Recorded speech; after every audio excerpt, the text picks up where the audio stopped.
The topic of today's episode revolves around external family influences or interferences. Specifically, the impact of family members who exist outside the covenant bond between you and your spouse. Our guiding scripture for this discussion is Genesis 2:24, which states, "Therefore a man shall leave his father and mother and hold fast to his wife, and they shall become one flesh."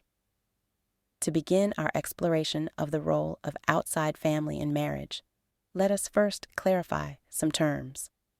Phrases like mama's boy and daddy's girl are often misapplied and can carry negative implications for adults who prioritize the well-being of their elderly parents. It is commendable for individuals to honor and support their parents, and there is nothing inherently wrong with adult children actively seeking to care for them.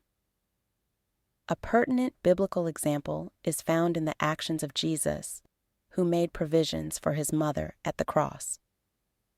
Then he said to the disciple, "Behold, your mother." And from that hour, the disciple took her to his own home. John 19:27. Complications arise, however, when a man finds it challenging to lead his family without his mother's guidance, or when a woman is more inclined to follow her father's direction than that of her husband. While parental advice can be beneficial, it becomes problematic when such guidance masquerades as mere suggestions. This behavior can be detrimental, as encapsulated in the well-known presidential saying, "The buck stops here." The leader of the family should be the partner one has chosen to marry. A husband should not abdicate his responsibilities as the family leader to his parents. To contextualize these observations from Scripture, let us examine the effects of family interference through two contrasting examples of father-in-law interactions with their sons-in-law. Laban. See Genesis 30:26-30, and for Jethro, see Exodus 18:2-19. Moses' father-in-law serves as a positive example, providing constructive advice to his son-in-law, while Laban exemplifies a negative influence that undermines his son-in-law's leadership within the family. After examining the positive example of Jethro's counsel to Moses, one can see a father-in-law who was not focused on his own interests or trying to undermine Moses' leadership. Jethro's concern was that Moses would not wear himself out and the people too. Exodus 18:17. By offering his guidance, Moses' father-in-law added value to Moses' life.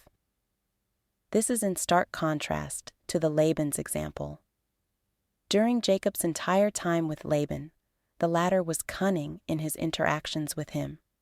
Upon reviewing Laban's negative influence on Jacob's leadership, it becomes clear that this father-in-law prioritized his selfish interests over Jacob's ability to lead his family independently.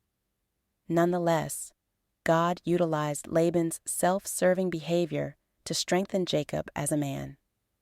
Moreover, Laban's crafty dealings ultimately benefited Jacob, as his tricks led to the growth of Jacob's family for God's purpose. Thus, Laban's shrewdness played a vital role in the expansion of Jacob's family, which would eventually develop into the 12 tribes of Israel. As a practical spiritual exercise, reflect on these two examples and relate them to your own family situation.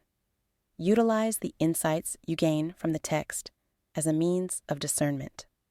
Take notes on your thoughts and use them to guide your decisions about when to accept or reject family interference in your future marriage.